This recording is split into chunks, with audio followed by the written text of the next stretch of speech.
அல்லாஹ் ஜல்ல ஷானஹு தஆலாவுடைய கரத்தில் இருக்கக்கூடிய நியமத்துகளில் உள்ளவைகள் தான், அருட்கொடைகளில் உள்ளவைகள் தான் பரக்கத், நிம்மதி. இந்த இரண்டை தேடிதான் இந்த உலகம் வெகு வேகமாக அழிந்து கொண்டிருக்கிறது. குறிப்பாக முஃமின்களாக இருக்கக்கூடிய நாம் மரணிப்பதற்கு முன்பாக அல்லாஹ்வின் கரத்திலிருந்து வழங்கப்படுகின்ற விசேஷமான இந்த பரக்கத், நிம்மதி இரண்டையும் அனுபவிக்காமல் மரணித்து விட்டோம் என்றால் நம்மை விட கைசேதமானவர்கள் யாரும் இருக்க முடியாது. ரப்பு தஆலா நாளை மறுமை நாளில் கேட்பான், நானும் என்னுடைய தூதரும் ஏராளமான வழிமுறைகளை உங்களுக்காக கொட்டி கொடுத்தோமே, அந்த வழிமுறைகளை எல்லாம் நீ பார்த்து உன் வாழ்விலே பரக்கத்தையும் நிம்மதியையும் பெற்று வரவில்லையா, அனுபவித்து வரவில்லையா என்று கேட்கின்ற பொழுது நாம் என்ன சொல்வோம்? அன்பானவர்களே, முதலாவதாக நாம் விளங்க வேண்டிய ஒன்று, நாம் சென்ற வாரத்துக்கு முன்பே சொல்லியிருந்தோம், எவைகளெல்லாம் பரக்கத்தை அளிக்கும், எவைகளெல்லாம் பரக்கத்தை பெற்றுத்தரும் என்பது நீண்ட பட்டியல் இருக்கிறது. கொட்டி கிடக்கின்றன. நாம் சிலவற்றை அவைகளிலிருந்து பட்டியலிடுவோம். நம்மால் முடிந்தவரை அவைகளை கெட்டியாக பிடித்து நம் வாழ்நாளிலே அந்த இரண்டையும் அனுபவிக்கக்கூடிய பாக்கியத்தை எல்லாம் தந்து வருவானாக. அன்பானவர்களே, பொதுவாகவே இங்கு அமர்ந்திருக்கக்கூடிய நம் அனைவரும் உள்ளத்தில் ஒன்றை விதைக்க வேண்டும். வாழ்நாள் எந்த கட்டத்திலும் ஹராமான பொருளாதாரத்தை நோக்கி நான் நகர மாட்டேன் என்கிற சிந்தனை வைக்க வேண்டும். ஹராமான வருமானம் பார்ப்பதற்கு நிறைய தெரிந்தாலும் நிச்சயமாக நம்முடைய ஈருலக வாழ்வை சிதைத்து விடும் என்பதை உள்ளத்தில் ஆழமாக பதிய வைத்து நம்முடைய வாழ்க்கை பயணத்தை துவங்கி பாருங்கள். எங்கிருந்து அல்லாஹ் தருகிறான் என்று தெரியாது. அப்பேற்பட்ட அபரிமிதமான பரக்கத்தை எல்லாம் ஊட்டுவான். ஹராமான வருமானம், ஹராமான பொருளாதாரம், ஹராமான உடை, ஹராமான உணவு என்னோடு இணைந்திருந்தால் நிச்சயமாக ரப்பு தஆலாவுடைய அந்த பரக்கத்தும் நிம்மதியும் அதன் வாசல் படிகளில் கூட நாம் எடுத்து வைக்க முடியாது என்பதை தெளிவாக பதிய வைத்துக் கொண்டால் போதும். நிச்சயமாக அல்லாஹ் ஜல்ல ஷானஹு தஆலா முஃமின்களாகிய நம் அனைவருக்கும் அந்த பரக்கத்தையும் நிம்மதியும் வாழ்வில் கண்டுகளிக்கக்கூடிய வாக்கியத்தை எல்லாம் தருவோம். அன்பானவர்களே, இதன் வரிசைகளில் முதலாவது ஒன்று சொல்லுவோம், பரக்கத்தை எது பெற்று தரும், எது அழித்து விடும் என்பதை உள்ளத்தில் பதிய வைக்க வேண்டும். காரணம், இன்று இஸ்லாமியர்களாக இருந்து கொண்டே நாம் ஒரு இமாமாக இருக்கின்ற பொழுது மஹல்லாவில் இருக்கக்கூடிய ஒரு 75% மக்கள் பரக்கத்திற்காகவும் வாழ்வில் தொலைத்துவிட்ட நிம்மதி கிடைப்பதற்காகவும் நம்மிடம் துஆ செய்ய சொல்கிறார்கள். துஆ செய்வோம் என்பது வேறு. வாழ்வியலில் நாம் என்ன கடைபிடிக்க வேண்டும்? நான் சுயமாக எதை கடைபிடித்தால் எனக்கு பரக்கத்து கிடைக்கும், எதை நான் விட்டால் பரக்கத்து அழிந்துவிடும் என்பதை இஸ்லாமியர்களாக நாம் மனதில் பதிய வைக்க வேண்டும். அன்பானவர்களே, அதிகமான பயான்களை நாம் கேட்டிருப்போம். நன்றி செலுத்துதல் கேட்டு கேட்டு இந்த வார்த்தை நம்மவர்களுக்கு புளித்து போயிருக்கும். ஆனால் இன்று அதில் குறிப்பாக உன்னிப்பாக கவனிக்க வேண்டிய ஒரு விடயத்தை நாம் சொல்லுகிறோம். அல்லாஹ் சொல்லுவான், நீங்கள் நன்றி செலுத்தினால் நான் அதிகப்படுத்துவேன். நீங்கள் எல்லாம் கேட்டிருக்கிறீர்கள். அல்லாஹ் என்ன சொல்ல வேண்டும்? அடுத்த வரியில் நீங்கள் நன்றி செலுத்தவில்லை என்றால் நான் அதிகப்படுத்த மாட்டேன் என்றுதானே எல்லாம் முடிக்க வேண்டும்.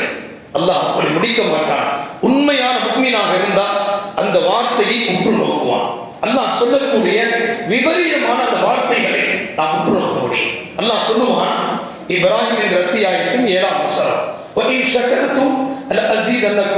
நீங்கள் நன்றி பாராட்டினால் நான் அதிகப்படுத்துவேன் என்று சொல்லக்கூடிய ரப்பு அடுத்த வரியில் சொல்லுவான், நீங்கள் நன்றி செலுத்தவில்லை என்றால் என்னுடைய வேதனை கடுமையாக இருக்கும் என்றான். அன்பான முஃமின்களே, நாம் சற்று உன்னிப்பாக கவனித்தால் இதனுடைய வேறுபாடு விளங்கும். நன்றி செலுத்தினால் அதிகப்படுத்துவேன், நன்றி செலுத்தவில்லை என்றால் அதிகப்படுத்த மாட்டேன் என்று அல்லாஹ் முடித்திருக்க வேண்டும். அல்லாஹ் சொல்வது, நன்றி செலுத்தினால் அதிகப்படுத்துவேன், நன்றி செய்ய மறந்தால் வேதனை தருவேன் என்கிறான். அன்பானவர்களே, நன்றி என்பதை பல பயான்களை நாம் கேட்டுவிட்டதால் நீங்கள் அலட்சியமாக கருதி விடாதீர்கள். பொதுவாகவே ஒரு மனித சிந்தனை அல்லாஹ் கொடுத்திருப்பதை விட்டுவிட்டு பிறருக்கு என்ன தந்திருக்கிறானோ அவைகளின் பக்கமே சென்று கொண்டிருக்கும். நமக்கு தெரிந்த ஒரு இஸ்லாமிய நண்பர் 7 வருடத்திற்கு முன்பு செல்வ செழிப்புடன் இருந்தவர். அவரோடு பேசுகின்ற வாய்ப்பு கிடைக்கும் பொழுதெல்லாம் நாம் சொல்லுவோம், அல்லாஹ் உங்களுக்கு 4.5 கோடி ரூபாய் பெரும்பாலான 2 வணிக வளாக கட்டிடங்களை உங்களுக்கு தந்திருக்கிறார்.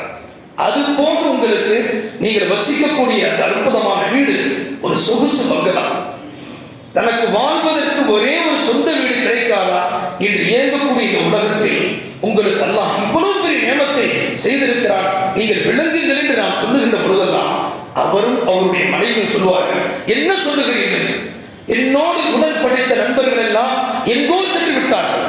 சொல்லுகின்ற வார்த்தை, என்னுடன் படித்த அனைத்து மாணவர்கள், நண்பர்கள், சக நண்பர்களும் உச்சத்திற்கு சென்று விட்டார்கள், நான் அப்படியே இருக்கிறேன் என்று சொல்வார். நாம் பலமுறை சொல்லி இருக்கிறோம், இந்த இடத்தில் என்று சொல்லுகிறோம், அல்லாஹ்விற்கு நன்றி செலுத்துங்கள், அவர்களை பார்க்காதீர்கள்.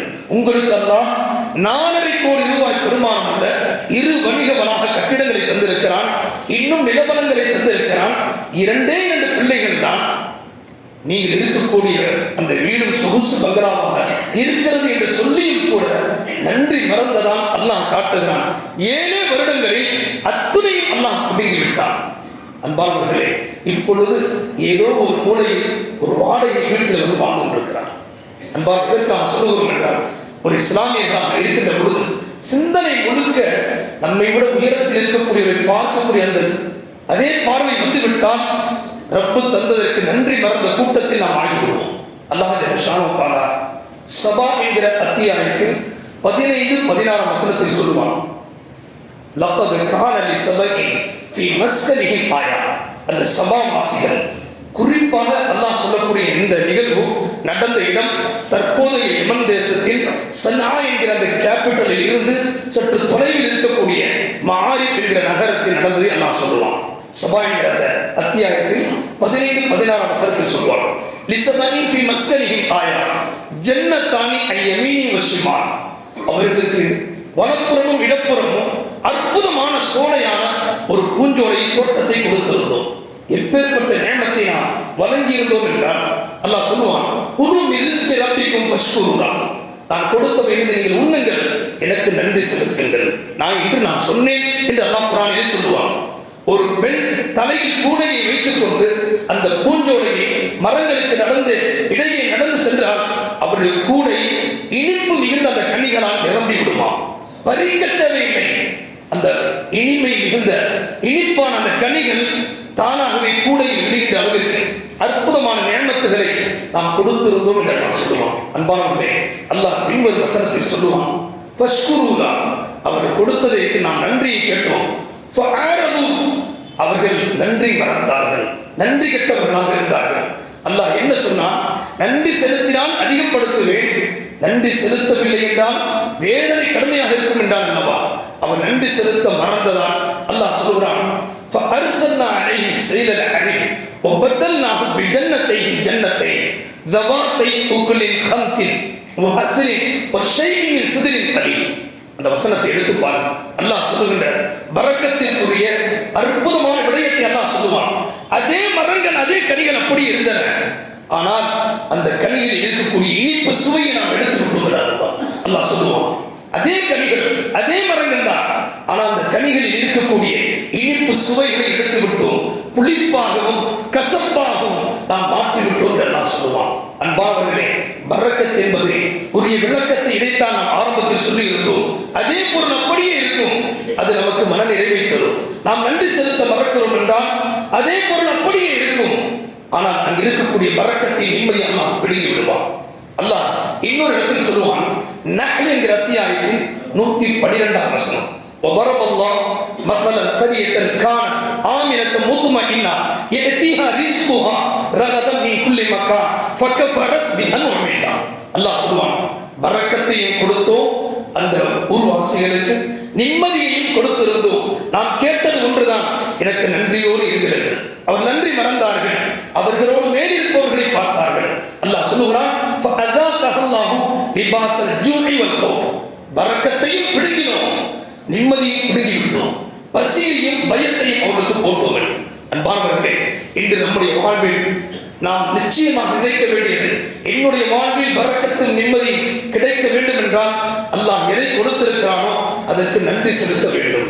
இப்பொழுது நாம் நினைப்போம், நாவால் அல்ஹம்துலில்லாஹ் என்று சொல்லிவிட்டால் போதுமா என்று. அன்பானவர்களே, வார்த்தைகளால் அல்ஹம்துலில்லாஹ் என்று சொல்வது நன்றி என்றால், உடலால் தொழுகை என்பது அல்லாஹ்வுக்கு செலுத்தக்கூடிய நன்றி, பொருளாதாரத்தால் ஜகாத் சதகா என்பது அல்லாஹ்வுக்கு நாம் செலுத்த வேண்டிய நன்றி. அல்லாஹ் குர்ஆன் முழுக்க பல இடங்களில் சொல்வான், அகீமுஸ் ஸலாத் வ ஆத்துஸ் ஸகாத். இரண்டை இணைத்து சொல்வான். தொழுகையின் மூலம் உடலால் செலுத்த வேண்டிய நன்றி, ஜகாத் சதகாவின் மூலம் பொருளாதாரத்தால் நாம் செலுத்த வேண்டிய நன்றி. அன்பானவர்களே, இரண்டையும் தொலைத்து விட்டால் நன்றி மறந்தவர்கள். அல்லாஹ் சொல்லக்கூடிய வசனத்தில் ஒன்றை அரபி புலமை இருந்தால் உங்களால் விளங்க முடியும். அல்லாஹ் சொல்லுவான், இன் ஷகர்தும் ஷீன் காஃப் ரா என்ற வார்த்தை அந்த லெட்டர்ஸ் எல்லாம் பயன்படுத்துவான். நன்றி மறந்தவர்களுக்கு அல்லாஹ் எப்படி சொல்ல வேண்டும் என்றால், இல்லம் தஷ்குர் நன்றி செலுத்தவில்லை என்றால் என்று அல்லாஹ் சொல்லி இருக்க வேண்டும். அல்லாஹ் பயன்படுத்தக்கூடிய வார்த்தை குஃப்ர் என்ற வார்த்தை அல்லாஹ் பயன்படுத்துவான். வல இன் கஃபர்தும் காஃப் ஃபா ரா. அன்பானவர்களே, ஏன் அல்லாஹ் பயன்படுத்துகிறான் என்றால், நன்றி மறக்கின்ற பொழுது பரக்கத்தின் நிம்மதியை கொடுங்குவேன், நீ குஃப்ருடைய ஒரு செயலை செய்தாய் என்று அல்லாஹ் உணர்த்துகிறான். அன்பானவர்களே, இன்று நாம் பார்க்கக்கூடிய அன்றாட ஐவேளை தொழுகைகளில் நம்முடைய பள்ளி வாசல்கள் வெறிச்சோடி கிடக்கிறது என்றால் இந்த சமுதாயம் நன்றி கெட்ட சமுதாயமாக இருக்கிறது என்பதுதான் அர்த்தம். நன்றி கெட்ட சமுதாயமாக நாம் மாறிக்கொண்டிருப்பதால் நம்முடைய பள்ளி வாசல்கள் பூஜைக்குரிய இடமாக மாறிக்கொண்டிருக்கின்றன. நீதி அரசர்களே நீதியை மறந்து அங்கே பூஜைகள் நடத்தலாம் என்று சொல்லக்கூடிய ஒரு அவல நிலைக்கு நாம் தள்ளப்படுவோம். அன்பானவர்களே, காரணம் இதுதான். அல்லாஹ் பார்க்கிறான், உனக்கு நான் கொடுப்பதை கொடுத்து விட்டு நான் நன்றி என்று கேட்பது தொழுகையின் ஜகாத்தையும், எனக்கு நீ நன்றி செலுத்தவில்லை என்றால் நிம்மதியை பரக்கத்தை நான் எடுத்து விடுவேன் என்கிறான். அன்பானவர்களே, வாழ்வில் நிம்மதி பரக்கத்தை எடுக்கிறான் என்றால் சமுதாய அளவிலே அல்லாஹ் நிம்மதியை முற்றிலுமாக பிடுங்கிக் கொண்டிருக்கிறான். இன்னும் இந்த சமூகம் அப்படியேதான் நாம் பயணித்துக் கொண்டிருக்கிறோம். நம்முடைய பள்ளிவாசல்களை கொடூர அரக்கர்கள், அரசாளக்கூடியவர்கள் அவைகளை கோவில்களாக ஒவ்வொன்றாக மாற்றிக் கொண்டிருக்கிறார்கள். அன்பானவர்களே, இந்த இடத்தில் வேதனைக்குரிய விஷயம் என்னவென்றால், இந்த ஒட்டுமொத்த தேசமும் ஒரே ஒரு நம்பிக்கை வைத்திருக்கும், உலகளாவிய நம்பிக்கை.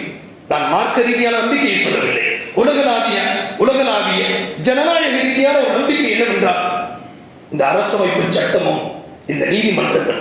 ஆனால் இந்த நீதிமன்றங்களே இன்று இந்த இஸ்லாமியர்களுடைய நம்பிக்கைகளை காவு வாங்கி கொண்டிருக்கிறது என்றால் அவர்கள் காரணம் அல்ல, நாம் தான் காரணம். அல்லாஹ்க்கு செலுத்த வேண்டிய நன்றியை தொலைத்து விட்டதால் இன்று பள்ளிவாசல் வெறிச்சோடி கிடப்பது மிக தெளிவாக தெரிந்து விட்டது. அது யாராக இருந்தாலும் சரி, எவ்வளவு பெரிய பொருளாதாரத்தில் உயர்ந்த நிலை அடைந்தவராக இருந்தாலும் சரி, அல்லது உங்களில் இருக்கக்கூடிய ஒரு பெரும் அதிகாரிகளாக இருந்தாலும் சரி, தொழுகையை தரவில்லை என்றால் அல்லாஹ்விற்கு தர வேண்டிய நன்றியை நாம் செலுத்தவில்லை என்றுதான் அர்த்தம். அல்லாஹ் பாதுகாப்பானாக. வாழ்நாளில் அல்லாஹ் எதிர்பார்க்கக்கூடிய நன்றியான அகீமுஸ் ஸலாத் வ ஆத்துஸ் ஸகாத் இரண்டையும் பேணி செய்து பரக்கத்துகளையும் அந்த நிம்மதிகளை பெறக்கூடிய பாக்கியத்தை அல்லாஹ் அனைவருக்கும் தருவானாக. இரண்டாவது வழியில் வரக்கூடிய அந்த இது, நாம் எல்லாம் வாழ்நாளில் பொருளிட்டு இருந்த பொழுது அதில் பேராசையும் எனக்கு மட்டும் வேண்டும் என்கிற சிந்தனை இருந்தால் இவன் முஃமினே கிடையாது. என்னுடைய பிள்ளையை நான் படிக்க வைக்கிறேன், அவன் படித்த ஆளாகி அவனுடைய வாழ்க்கை சிரிப்பாக இருக்க வேண்டும் என்று நாம் நினைத்தால் அந்த பிள்ளையின் வாழ்க்கையில் அல்லாஹ் பரக்கத்தை எடுத்து வருவான். இது பெருமானாருடைய உத்தரவாதமான பொன்மொழி. அன்பானவர்களே, நான் என்னுடைய மகனை படிக்க வைக்கிறேன், அவன் நல்ல நிலைக்கு வர வேண்டும், இந்த மார்க்கத்திற்கும் இல்லாதவர்களுக்கும் அவனை கொண்டு நான் சேவைகள் செய்வேன், அவன் செய்ய வைப்பேன் என்கிற சிந்தனை வைத்து பாருங்கள், அல்லாஹ் பரக்கத்தை செய்வான். இங்கே பல நண்பர்கள் வந்திருக்கிறீர்கள், வேலைகளை அதற்குரிய தேர்வுகளை எழுதுவதற்காக இஸ்லாமியர்களாக இருக்கக்கூடிய உள்ளங்களை விதைத்துக் கொள்ளுங்கள். அல்லாஹ் இந்த வேலையை எனக்கு கொடுத்தால் மார்க்கத்திற்கான அற்புதமான பணியை நான் செய்வேன், என்னால் முடிந்தவரை இல்லாதவர்களுக்கு கொடுப்பேன் என்கிற விசாலமான சிந்தனை வையுங்கள். அல்லாஹ் பரக்கத்தையும் தருவான், நிம்மதியும் தருவான். பெருமானாருடைய பொன்மொழி, பெருமானார் ஸல்லல்லாஹு அலைஹி வஸல்லம் இடத்திலே ஹக்கீம் என்கிற ஒரு நபித்தோழர் வருகிறார். அவரிடத்தில் செல்வம் இருந்தது. பெருமானாரிடத்திலே கனிமத்து பொருள் கொட்டி கிடந்ததால் வந்து கேட்கிறார், யா ரசூலல்லாஹ் எனக்கு சற்று தாருங்கள், கேட்டு பார்ப்போம் என்று கேட்டு பார்த்தார். பெருமானார் ஸல்லல்லாஹு அலைஹி வஸல்லம் அவர்கள் வள்ளல்களுக்கெல்லாம் வல்லல் இல்லை என்ற வார்த்தையை வாழ்க்கையில் பயன்படுத்தியதில்லை, அள்ளி கொடுத்தார்கள். அவருக்கு உள்ளத்தில் ஒரு ஆசை வந்துவிட்டது, கேட்டோம் அள்ளி கொடுத்து விட்டார்களே, இன்னும் இருக்கிறதே, வேறு யாரும் கேட்கவில்லையே. இரண்டாம் நாம் சொல்லுகிறார் ஹக்கீம் ரலியல்லாஹு தஆலா அன்ஹு, யா ரசூலல்லாஹ் எனக்கு இன்னும் வேண்டும். பெருமானார் ஸல்லல்லாஹு அலைஹி வஸல்லம் அவர்கள் சிரித்துக் கொண்டே நேற்று கொடுத்ததை விட அதிகமாக அள்ளி கொடுத்தார்கள். இப்பொழுது ஹக்கீம் ரலியல்லாஹு தஆலா அவர்களுக்கு உள்ளத்தில் ஒரு பேராசை, நேற்று கிடைத்தது இன்று கிடைத்தது அனைத்தையும் எனக்காக வைத்துக் கொள்ள வேண்டும், என்னுடைய வாழ்க்கையை நான் சரி செய்ய வேண்டும் என்கிற சிந்தனையோடு நினைத்து பார்க்கிறார். இன்னும் பெருமானார் இடத்திலே பல தேசத்து கனிமத்து பொருட்கள் கொட்டி கிடக்கிறதை கேட்பதற்கு ஆள் இல்லை. நான் கேட்டேன், எனக்கு அள்ளி தந்து விட்டார்கள். மீண்டும் சொல்கிறார் மூன்றாவது நாள், யா ரசூலல்லாஹ், எனக்கு இன்னும் தாருங்கள். பெருமானார் ஸல்லல்லாஹு அலைஹி வஸல்லம் அவர்கள் அள்ளி எடுத்து கொடுத்தார்கள். கொடுத்து விட்டு சொன்னார்கள், ஹக்கீமே நில் என்றார்கள். திரும்பி பார்த்தார்கள். பெருமானார் ஸல்லல்லாஹு அலைஹி சொன்னார்கள், இன்ன ஹாதல் மா, இந்த உலக பொருளாதாரம் இருக்கிறதே ஹக்கீமே விளங்கிக்கொள், ஹலீரத்துன் வ ஹுல்வத்துன், இது பசுமையானது, இனிமையானது, பார்ப்பதற்கு இன்னும் வேண்டும் இன்னும் வேண்டும் என்று இழுக்கும். பெருமானார் ஸல்லல்லாஹு அலைஹி சொன்னார்கள், ஓமன் அஹதஹா பிஸகாவத்தி நஃப்ஸின் பூரிக லஹு ஃபீ, யார் போதும் என்ற மனதோடும் பிறருக்கும் இதை கொண்டு பயனடைய வேண்டும் என்கிற சிந்தனையோடு இந்த உலக பொருளாதாரத்தை ஈட்டுகிறாரோ அல்லாஹ் நிச்சயமாக ஹக்கீமே பரக்கத்து செய்வான் என்று சொன்னார்கள். சொல்லிவிட்டு சொன்னார்கள், ஒமன் அஹதஹா பி இஷ்ராஃபி நஃப்ஸி, இன்னும் வேண்டும் என்ற சிந்தனையோடு அதை யார் பெறுகிறாரோ, வேறு யாருக்கும் என்னை கொண்டு பயன் கிடைத்துவிடக் கூடாது என்கிற குறுகிய மனப்பான்மையோடு இதை ஈட்டுகிறாரோ லம் யுபாரக் லஹு ஃபீ, அவருடைய வாழ்க்கையில் அல்லாஹ் பரக்கத்தை பிடுங்கி விடுவான் ஹக்கீமே என்று உபதேசம் செய்தார்கள். அன்பானவர்களே, நாம் சொல்ல வருவது அதுதான். நாம் பெரிய ஒரு வீட்டை கட்டுகிறோம் என்றால் நம்முடைய சிந்தனை விசாலமாக இருக்க வேண்டும். நான் இத்தனை பெரிய வீட்டை கட்டப் போகிறேன், என்னுடைய அத்துணை சொந்தங்களும் சந்தோஷமாக வந்து செல்லக்கூடிய இடமாக இருக்க வேண்டும் என்கிற விசால சிந்தனை இருக்க வேண்டும். நான் ஒரு அழகிய வாகனத்தை வாங்குகிறேன், இதை கொண்டு பலருக்கு நான் என்னால் முடிந்த உதவிகளை செய்வேன்.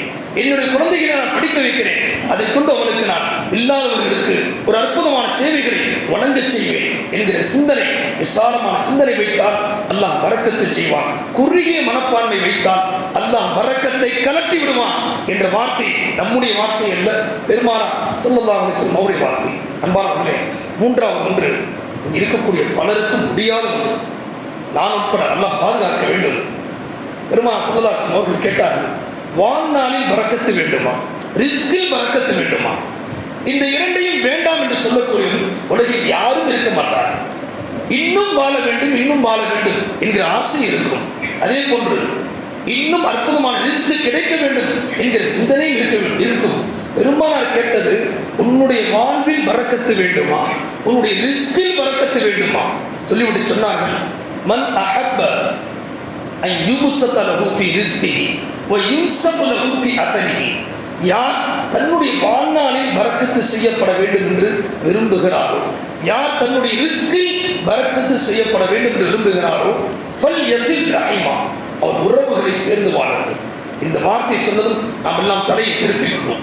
முதலில் கேட்பதற்கு ரசனையாக இருக்கும், வாழ்நாளில் பரக்கத், ரிஸ்கில் பரக்கத். பெருமானாருடைய இறுதி வார்த்தை நமக்கெல்லாம் கசப்பாக தெரியும், ஃபல் யஸில் ரஹிமா, அவர் உறவுகளை சேர்ந்து வாழட்டும். அன்பானவர்களே, நாம் நினைப்போம், நான் உறவுகளை பிரிந்துத்தான் வாழுகிறேன், நிம்மதியாகத்தானே வாழ்ந்து கொண்டிருக்கிறேன் என்று.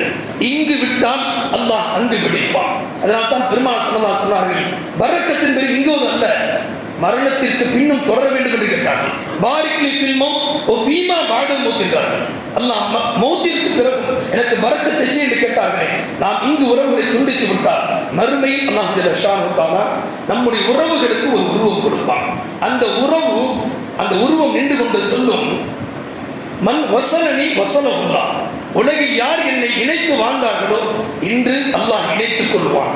ஒமன் கத்தஅனி கத்தஅஹுல்லாஹ், உலகில் யார் என்னை துண்டித்து வாழ்ந்தார்களோ இங்கு அல்லாஹும் அவருடைய தொடர்பை துண்டித்துக் கொள்வான் என்று மறுமையில் அந்த உறவு சொல்லும். அன்பானவர்களே, நாம் ஒவ்வொருவரும் தனித்தனியாக நம்முடைய நெஞ்சங்களை கை வைத்து எத்துணை உறவுகளை நாம் தள்ளி வைத்திருக்கிறோம், எத்துணை உறவுகளோடு நாம் உறவு கொண்டாடுகிறோம் என்பதை கணக்கு போட்டுக் கொண்டால் போதும்.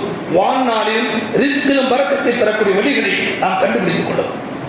அன்பானவர்களே, நேரம் குறைவாக இருப்பதால் பட்டியல்களை சுருக்கிக் கொள்கிறோம். இன்னொன்று சொல்கிறோம், இன்று அதிகமாக வீடுகளில் உருவப்படங்கள் வைப்பது மிகைத்து விட்டது. அன்பானவர்களே, தெளிவாக சொல்லுகிறோம், இந்த மார்க்கத்தின் ஆண் எஸ்துவாரம் உருவப்படங்கள், அந்த சித்திரங்கள் அனைத்தையும் பெருமானார் ஸல்லல்லாஹு அலைஹி வஸல்லம் கடுமையாக எச்சரித்தார்கள். ஒரே ஒரு திரைச்சீலை தான், அதில் ஒரே ஒரு உருவம் இருந்தது. பெருமானார் கண்டித்தார்கள். அவ்வளவு கருணை உள்ளவர்கள் கண்டிப்பை காட்டினார்கள் என்றால் இந்த உம்மத்திற்கு விளக்குகிறார்கள் அதோடைய வீரியத்தன்மையை. அல்லாஹ் பாதுகாக்க வேண்டும். நம்முடைய மஹல்லாவில் இருக்கக்கூடிய பல வீடுகளுக்கு செல்கின்ற பொழுது அங்கு தன்னுடைய மூதாதையர்களுடைய தன்னுடைய குடும்ப படங்களை அப்படி ப்ரொடியூஸ் செய்திருக்கிறார்கள். நிச்சயமாக பெருமானார் ஸல்லல்லாஹு அலைஹி வஸல்லம் சொன்னார்கள், நாயும் உருவப்படமும் இருக்கின்ற இல்லங்களுக்கு ரஹமத்து மற்றும் பரக்கத்துடைய வானவர்கள் வருகை தர மாட்டார் என்றார். இதை வைத்துக் கொண்டு எவ்வளவு நீங்கள் பரக்கத்தை தேடினாலும் நிம்மதியை தேடினாலும் உங்களுக்கு ஒருபோதும் நிம்மதி கிடைக்காது. நம்முடைய பாசமிக தந்தையாக இருந்தாலும் சரி, நம்முடைய செல்ல குழந்தைகளாக இருந்தாலும் சரி, அவர் உருவப்படங்களை எங்கே வைக்காதீர்கள். தயவு செய்து அவர் எடுத்து பாருங்கள். அற்புதமான பரக்கத்தை அல்லாஹ் உங்களுக்கு கண்கூடாக காட்டுவான். அது மட்டுமல்ல, நம்முடைய குழந்தைகளுக்கு முடிந்தவரை உருவ பொம்மைகளை, விளையாட்டு பொம்மைகளை வாங்கி தராதீர்கள், தவிர்த்துக் கொள்ளுங்கள். அவைகளை உருவ உண்மைகளை கொடுப்பதால் நாம் பார்க்கிறோம் எத்தனையோ குழந்தைகளை அவர் சொல்லுவார்கள், இரவிலே அரளுகிறான், உறங்குவதில்லை, ஏதேதோ சொல்லுவார்கள். அல்லாஹ் நிம்மதியை கலட்டி விடுவான். குழந்தை என்று பார்க்க மாட்டான், பெரியவன் என்று பார்க்க மாட்டான். உருவங்கள், அது உருவ பொம்மைகள் இருந்தால் அல்லாஹ் நிம்மதியையும் பரக்கத்தையும் எடுத்து வருவான். அன்பானவர்கள், இன்னும் அதிகமாக நம்மில் பலர் இப்பொழுது குறைந்து விட்டது. இருந்தால் உருவப்படங்கள் வரைந்த டிஷர்ட்டுகளை அணிவது பள்ளிவாசலுக்கு மட்டுமல்ல, வீடுகளில் நீங்கள் வாங்குகின்ற பொழுது அதுபோன்ற ஆடைகளை தவிர்த்து வருவது உங்கள் உடலுடைய பரக்கத்திற்கும் நிம்மதிக்கும் அது காரணமாக அமையும். நம்முடைய குழந்தைகள் எத்தனையோ பேருக்கு உருவப்படங்கள் குறித்த டிஷர்ட்டுகளை நாம் வாங்கி கொடுக்கிறோம், அல்லது சின்ன பிற ஆடைகளை வாங்கி கொடுக்கிறோம். இவைகள் அனைத்தும் பரக்கத்துகளை நிம்மதியை கலட்டிவிடும். அல்லாஹ் பாதுகாக்க வேண்டும். அன்பானவர்களை, இறுதியாக சொல்கிறோம், சலாம். இன்று நமக்கு தெரியும், அஸ்ஸலாமு அலைக்கும் என்று சொல்லிவிட்டு நுழைவது நமக்கு பரக்கத்தை தரும் என்று. ஆனால் மனித விரோதி ஷைத்தான் அதை மறக்கடித்து விடுவான். அல்லாஹ் குர்ஆனில் சொல்வான், தஹிய்யத்தன் மின் இன்தில்லாஹ் முபாரக்கத்தன் தொய்யிபா. உங்கள் இறைவன் புறத்தில் கிடைத்த காணிக்கை உங்களுக்கு பரக்கத்தையும் நன்மையும் அது ஈட்டி தரும் என்று சொல்கிறான். அன்பானவர்களே, பெருமானார் ஸல்லல்லாஹு அலைஹி சொன்னார்கள், உங்களுடைய வீடுதான். நீங்கள் வெளியூருக்கு குடும்பத்தோடு சென்று விட்டு உள்ளே நுழைகிறீர்கள். உங்கள் வீட்டில் யாரும் இல்லை என்றாலும் சலாம் சொல்லிவிட்டு நுழையுங்கள் என்றார். காரணம், பரக்கத் கிடைக்க வேண்டும் என்றால் சலாம் என்பது அற்புதமான ஒரு கேடை. அதை நாம் பயன்படுத்த வேண்டும். ஷைத்தான் மறக்கடிப்பான். உள்ளே நுழைகின்ற பொழுது நாம் எதையோ நம்முடைய மனைவிடத்தில் கேட்போம், அங்கிருப்பவரிடத்தில் எதையோ பேசிக்கொண்டே நுழைந்து விடுவோம். பெருமானார் ஸல்லல்லாஹு அலைஹி சொன்னார்கள், அஸ்ஸலாமு கப்லல் கலாம். கலாம் என்கிற, கலாம் என்றால் பேச்சு, பேச்சுக்கு முன்பாக சலாமை முற்படுத்துங்கள், அல்லாஹ் பரக்கத்தை உங்களுக்கு அள்ளி தருவான் என்று. அல்லாஹ் ஜல்லஷானஹு தஆலா வாழ்நாளிலே பெருமானார் ஸல்லல்லாஹு அலைஹி வஸல்லம் காட்டி தந்த அற்புதமான வழிமுறைகளை கடைபிடித்து பரக்கத்துகளை, நிம்மதியை ஈட்டுக் கொள்ளக்கூடிய முஃமின்களாக நம் அனைவரையும் ஆக்கிடுவானாக. இன்னொன்றையும் இந்த இடத்தில் கசப்பாக இருந்தால் நாம் சொல்லித்தான் ஆக வேண்டும். ஒரு இமாமாக இருப்பதால் அந்த உண்மையை நாம் சொல்லித்தான் ஆக வேண்டும். அன்பானவர்களே, தொழுகை என்கிற மிகப்பெரிய கேடயத்தை தொலைத்து விட்டு, புறக்கணித்து விட்டு, வருடத்திற்கு ஒரே ஒரு முறை வீட்டிலே ரஜமுடைய அந்த பூரல் ஃபாத்திஹாவை செய்துவிட்டால் பரக்கத்து கிடைத்து விடும் என்று நினைத்தால் நிச்சயமாக ஒருபோதும் கிடைக்காது என்பதை நான் சொல்லவில்லை என்றால் ரப்பு என்னை மறுமையில் பிடிப்பான். அதனால் உங்களை சாட்சியாக வைத்து சொல்லுகிறேன், நிச்சயமாக பரக்கத்தை தேடக்கூடிய வழிகள் தொழுகையின் மூலம் பிடியுங்கள். தொழுகையை விட்டுவிட்டு வருடத்திற்கு ஒரே ஒரு முறை அந்த ஃபாத்திஹாவை, பூரல் ஃபாத்திஹாவை ஓதிவிட்டால் எனக்கு பரக்கத்து கிடைத்து விடும் என்று நினைத்தால், அதை நானும் ஏற்றுக்கொண்டால், அது உங்கள் மேல் நான் அது உண்மை என்று சொன்னால் ரெப்பிடத்தில் நான் பிடிபடுவேன் என்பதால் கசப்பாக இருந்தாலும் அந்த உண்மையை உங்கள் முன் சொல்லுகிறேன். தொழுது விடுங்கள். தொழுகைக்கு பிறகு நீங்கள் சொல்லுகின்ற ஒரே ஒரு சுப்ஹானல்லாஹ் இருக்கும். அல்லாஹ் அத்தனை மகத்துவத்தை வைத்திருப்பான். தொழுகையை புரிந்த பிறகு வீடுகளில் என்னென்ன திக்ர்கள் எல்லாம் ஒவ்வொன்றாக ஒதுக்கிறீர்களோ அல்லாஹ் பரக்கத்து மலைகளை பொழிவான். அல்லாஹ் ஜல்லஷானஹு தஆலா வானாடி அவன் கைவசம் வைத்திருக்கக்கூடிய பரக்கத்தையும் நேமத்தையும் அனுபவிக்கக்கூடிய பாக்கியத்தை நமக்கும் நம் மனை மக்களுக்கு நசீவாக்கி தருவானாக. வாஹிர் தஅவானா அல்ஹம்துலில்லாஹி ரப்பில் ஆலமீன்.